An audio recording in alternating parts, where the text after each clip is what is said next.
அன்பு உள்ளங்கள் அனைவருக்கும் வணக்கம். வாழ்க வளமுடன். வீனஸ் வாஸ்து திருநெல்வேலி மாவட்டம் அம்பாசமுத்திரத்திலிருந்து மீண்டும் உங்கள் வீனஸ் எம் இசக்கிவேலு. ஓம் சரவண பவ. எல்லா புகழும் இயற்கைக்கு.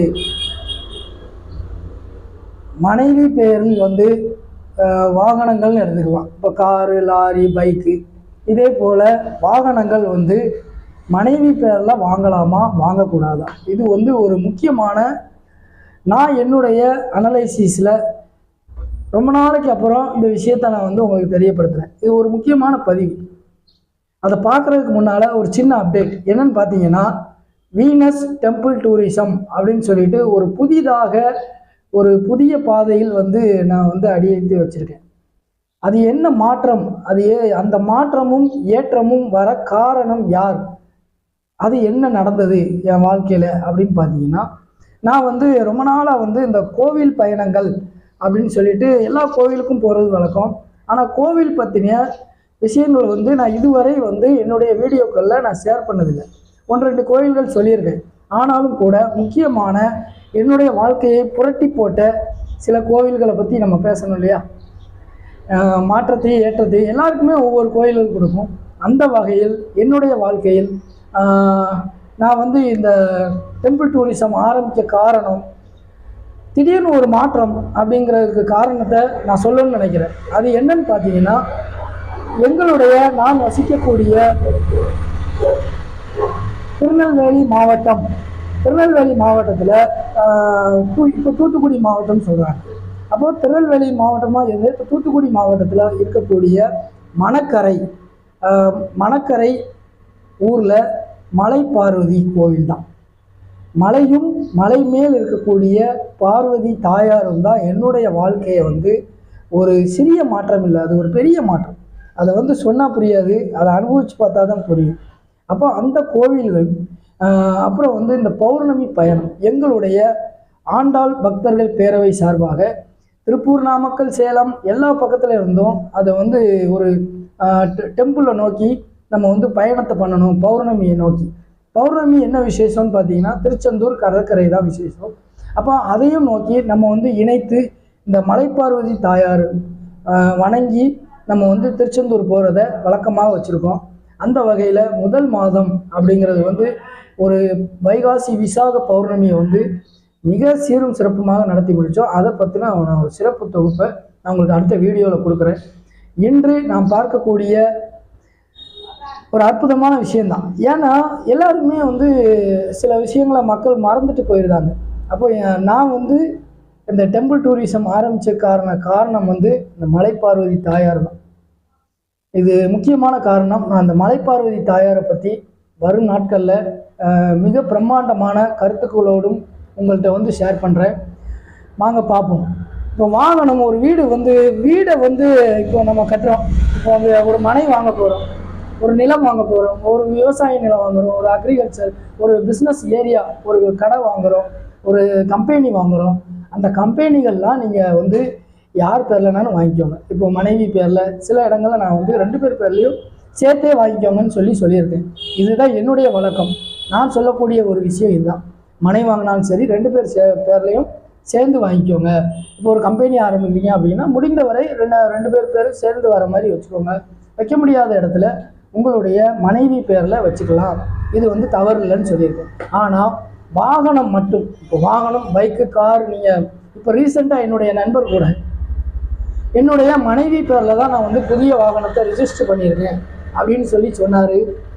அவருக்கு நான் வாழ்த்துக்கள் தெரிவித்து கொண்டு நான் அந்த இடத்த விட்டு நகர்ந்துட்டேனே தவிர அவர்கிட்ட நான் இது சரி தவறு அப்படிங்கிற ஒரு கருத்தை முன்வைக்கல.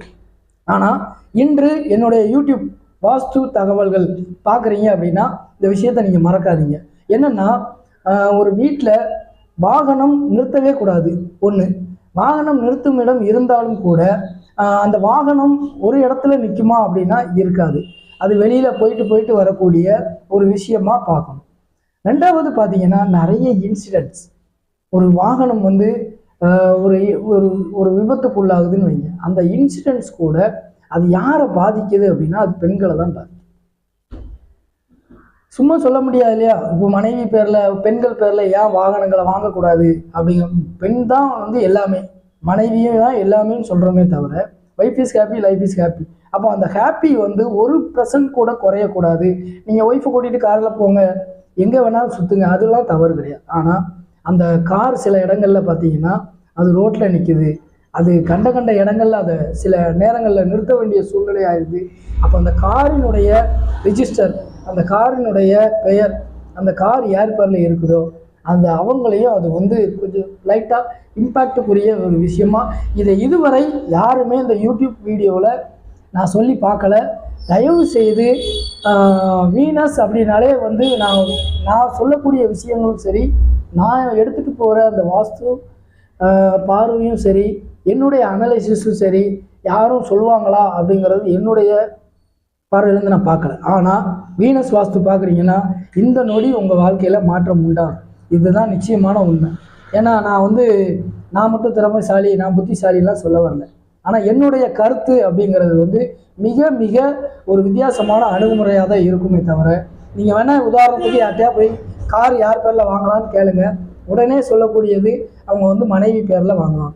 இந்த வீடியோ பார்த்த பிறகு இன்னும் 2 நாள் கழிச்சோ இல்லை ஃப்யூச்சரில் ஒரு வீடியோ யாராக பண்ணலாம், அவங்க வந்து இந்த தகவலை சொல்லலாம் மாற்றி.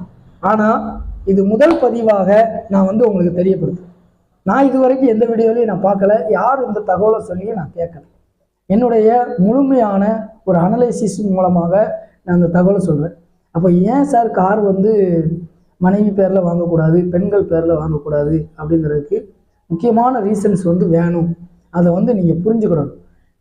சும்மா எதை எடுத்தாலும் மனைவி பேரில் அப்படிங்கிறத விட்டுட்டு குறிப்பாக இந்த கார் பைக்கு வாங்காது.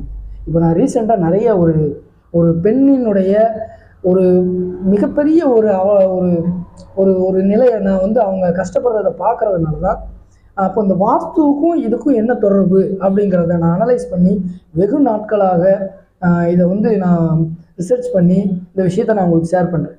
தயவுசெய்து வீனஸ் வாஸ்து பார்க்குறீங்கன்னா கார் வந்து நீங்கள் ஜென்ஸ் பேர்லேயே வாங்கிக்கணும். அதே போல் குழந்தைகள் பேர்லலாம் வாங்காதீங்க.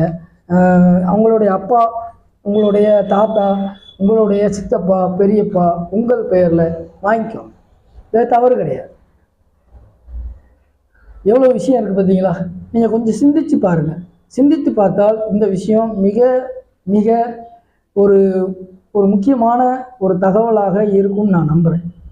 ஏன்னா எனக்கு பிடித்தமான சில விஷயங்களை பேசும்போது என்னையே அறியாமல் நான் வந்து நிறைய விஷயங்களை ஷேர் பண்ணுறேன் மக்களுக்கு. அப்போ வந்து அந்த தகவல்கள் வந்து வாழ்க்கையில் என் வீடியோ பார்க்குறீங்க அப்படின்னா ஒரு 4 பேர் மாறினா கூட, ஒரு உதாரணத்துக்கு 100 பேர் மாறினா கூட என்னுடைய வெற்றியின் முதல் படியாகத்தான் நான் பார்க்குறேன்.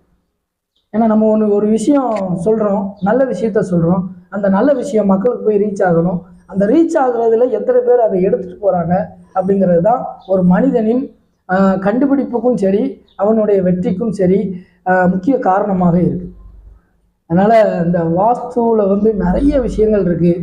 வாஸ்துனா வீடை உடைக்கணும் அப்படிங்கிறத விட்டுட்டு என்ன மாற்றம் செய்யலாம், என்ன நம்ம செய்யலாம், எதை நோக்கி பயணம் பண்ணலாம் அப்படிங்கிறத கொஞ்சம் அனலைஸ் பண்ணி எல்லாருமே மாறணும். நான் பண்ண சின்ன சின்ன விஷயங்கள்லாம் வந்து இன்றைக்கி பெரிய லெவலில் ஒரு மாற்றத்தை கொடுத்துருக்கு. அந்த வகையில் எல்லாருமே நிறைய வந்து வாழ்க்கையில் பயணப்படணும். நிறைய விஷயங்கள் நல்லது பண்ணுங்கள், நல்லது நடக்கும். வலிமை அப்படிங்கிறது எங்கே இருக்குதுன்னு பார்த்தீங்கன்னா உங்கள்கிட்ட தான் இருக்குது. சில சமயங்கள் அதை நம்ம உணர்ந்து கொள்ள யாரோடைய உதவியாவது தேவைப்படுது. அப்போ நீங்கள் அதை வந்து ஒரு வாஸ்து நிபுணர் மூலமாகவோ, வீடுன்னு எடுத்துக்கிட்டோம்னா ஒரு வாஸ்து நிபுணர் இல்லாமல் வீடு கட்டாதீங்க தயவுசெய்து. இதை மட்டும் கொஞ்சம் புரிஞ்சு நீங்கள் வந்து மென்மேலும் வளர எல்லாம் வல்ல இயற்கையை நானும் இணைந்து வேண்டுகிறேன். இன்று இந்த அரிய தகவலை உங்களுக்கு வழங்க எனக்கு வாய்ப்பளிக்க எல்லாம் வல்ல இயற்கைக்கும் நன்றியை தெரிவித்துக் கொள்கிறேன். மீண்டும் ஒரு நல்ல இயற்கை வாஸ்து தகவலோடு உங்களை சந்திக்கிறேன். வாழ்க வளமுடன்.